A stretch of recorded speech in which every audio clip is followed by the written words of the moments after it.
Азыр бул боюнча материал жок болсо.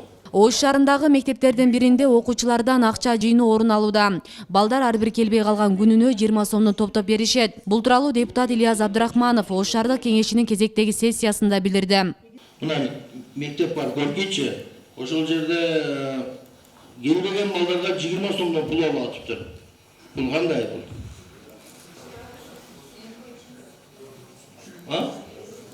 Эми кылган үчүн 20 сом пул алат экен. Ош шаардык билим берүү башкармалыгы эгер мындай учур катталса, мектеп жетекчилиги кызматынан бошотуларын айтты. Ал депутат айткан номер 8 мектепке жеринде байланышып, окуучулардан акча жыйноо орун алган жок деген маалымат алган. Мен де азыр ушул жерде аябай таң калып атамын. Биздин Абдрахманов депутат мырзабыз суроо берди окшойт. Келбеген балдарга 20 сомдон чогултат экен деп. Андай бизде жок. Мен азыр директор менен да сразу эле байланыштым.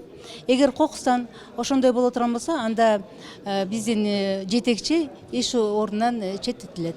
Ош шаардык кеңешинин кезектеги 6-сессиясында ар түрдүү маселелер каралып, депутаттар өзүнө берилген убакытта суроолорун узатып, сунуштарын беришти. Катарында депутат Уларкан Ахматова мугалимдердин мектеп ашканасында чай ичүүсүнө тыюуну ким салганына кызыкты. Айрыкча мектептеги мугалимдер эртеде сааттан кечке чейин сабакка түшөт. Обед учурунда булар кайсыл жактардан столовый, кафе, ресторан издеп кетишет. Булар ушул мектепте наоборот камсыздап бериш керек. Санап сенсе келип барып ал жерде тыйып кетирип тамактанганга мүмкүн эмес. Окуучуларга баштагыч класстын окуучуларына гана булочкалар бересиңер, чайды бересиңер болду. Бул чындыкка сыйбайт. Мен бүгүнкү көтөргөн сессияда ушул маселем канаттанбаса, мен сөзсүз аларга чара көрөм. Мектептеги ашканалардын баары эле санитардык нормаларга жооп бербегендиктен ушундай көйгөй жаралган. Бул боюнча Ош шаардык санэпид көзөмөл борборуна окутуучулардан кайрылуу да түшкөн. Анан жеринде барып көргөндө ал жерде эч кандай бир ашкана боло турган, бир кухня боло турган, биздин эрежелерге туура келе турган даже помещение жок экен. Өзүңүздөр билесиздер, мектепте балдарга даже класстык сабактар өткөнгө кабинеттер жок болуп жатат. Ошо эрежелерге тууралагыла, мына өзүбүздүн эрежелерди айтып, ушуларга туураласаңар ачып беребиз деп жаздык. Бизге бардык шаардык мектептер кайрылган жок, болгону 4-5 гана мектептин директорлору кайрылып, алар өзүнүн жообун алып, ошонун үстүндө иштеп жатышат.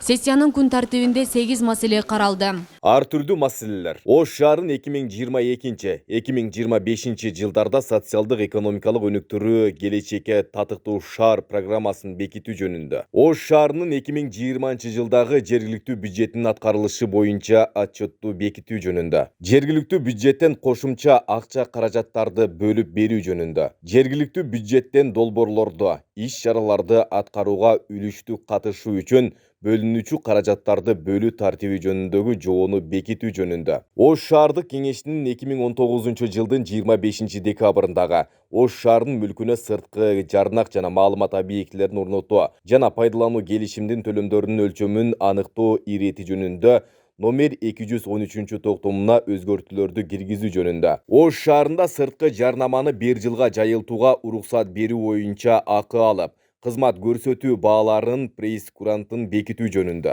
2022 жылга Ош шаардык кеңешинин иш планын бекитүү жөнүндө. 8 маселенин бардыгын колдоо тапты, колдоодон өттү бардыгы, депутаттар колдоп беришти. Маселенин бардыгы колдонду. Себеп дегенде бардыгы бизге маанилүү маселелер болчу. Шаар үчүн керектүү маселелер да. Ошон үчүн бардыгы колдоо тапты.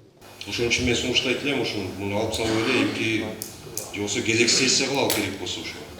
Анан ошол жерден чечилип каларбыз. Ал эми Ош шаарынын мэриясынын муниципалдык ипотекалык ишканасы тарабынан курулган көп патрилүү турак үйлөрдү ипотекага берүүгө макулдук берүү жөнүндөгү маселе кийинки сессияга калтырылды. Асел Садыкова, Илимбек Турсунбай уулу, Регион телеканалы, Ош шаары.